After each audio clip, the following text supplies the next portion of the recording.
Bom dia, meu nome é Alan e eu sou bolsista de iniciação científica pela UNB e desenvolvi no último ano o projeto A Importância dos Mastócitos na Infecção por Hanseníase, com orientação do professor Dr. Amilcar Damasio Sabino.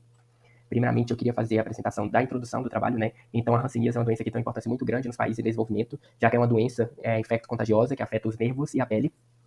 E principalmente no Brasil, que é um país que possui um grande número de casos de hanseníase, sendo o segundo maior número de casos de hanseníase no mundo. Sabe-se que a hanseníase é uma doença que tem uma grande participação do sistema imune, principalmente dos mastócitos, no seu processo de ativação e desgranulação, que pela liberação de citocinas estimula um processo inflamatório importante nessa doença. Por isso, o nosso trabalho vai fazer uma análise epidemiológica e do papel dos mastócitos, entender melhor o papel dos mastócitos na infecção pela hanseníase. Apresentando agora a metodologia, os pacientes então foram recrutados em atendimento ambulatorial clínico, depois suas lesões foram biopsiadas e passaram por todo um processo de preparação histológica para que depois fossem curadas e analisadas pela baciloscopia e feita a contagem dos mastócitos dessas amostras. Então agora eu vou fazer a apresentação dos resultados que a gente obteve nessa pesquisa. Primeiramente os dados epidemiológicos. A maioria dos pacientes eram do sexo masculino, 76,4% deles. Quanto à idade, se distribuíam principalmente na faixa etária de 41 aos 60 anos, com cerca de 38,2% da amostra, sendo seguidos pela faixa etária acima de 60 anos, acima de 61 anos, né, que eram os pacientes que representavam cerca de 21,3% desses pacientes, e em terceiro lugar, os pacientes entre 21 e 40 anos, que representavam 18% dessa amostra. Quanto à cor de pele, a maior parte dos pacientes, então, eram pardos, cerca de 44,9% deles, e quanto à escolaridade, a maioria desses pacientes não tinham só tinham o ensino fundamental incompleto, cerca de 37,1%, ou não eram escolarizados, 21,3% desses pacientes. Agora, a apresentação dos resultados da análise baciloscópica e da contagem de mastócitos. Na forma clínica tuberculoide, que é uma forma paucibacilar, o índice baciloscópico desses pacientes foi um pouco mais baixo, variando de 1 a 3. Grande parte dessa amostra tuberculoide apresentou, então, a morfologia fragmentada ou granulosa. Apenas uma pequena porcentagem desses pacientes apresentaram a morfologia viável. Quanto a infiltrado, você teve uma variação muito importante de infiltrado também. A maior parte dos pacientes se localizou entre infiltrados, níveis de infiltrado, os graus de infiltrado 2 ou 3. E quanto à porcentagem de mastócitos, grande parte desses pacientes teve a desgranulação abaixo de 80%.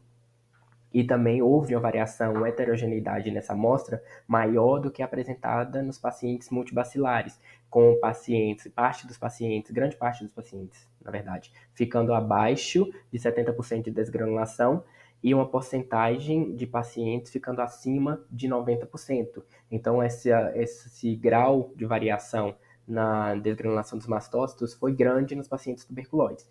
E nas formas vichovianas, que a gente vê aí do lado, na forma vichoviana, pode-se perceber um índice baciloscópico bastante maior, variando de 4 a 6, a maior parte das amostras, então, se apresentavam viáveis, e o índice baciloscópico, o índice de infiltrado, era muito superior às formas pós-bacilares, com quase todos os pacientes apresentando um índice de filtrado 4.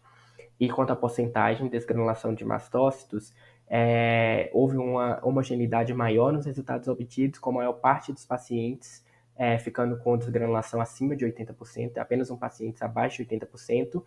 Então, além de graus mais altos de desgranulação de mastócitos, houve uma variação menor entre os graus de desgranulação totais da amostra. Agora, mais especificamente sobre a nossa conclusão com o trabalho, né? Então, quanto aos dados epidemiológicos, a gente pode perceber que a população economicamente ativa foi a mais afetada pela hanseníase, tendo em vista que os pacientes entre 20 e 60 anos foram os mais afetados, e que a educação e saúde pode estar prejudicada nessa população, tendo em vista que é uma população, grande parte desses pacientes afetados eram pacientes que não receberam escolarização ou que tiveram um grau de escolarização muito baixo, que pode influenciar diretamente no tratamento da doença.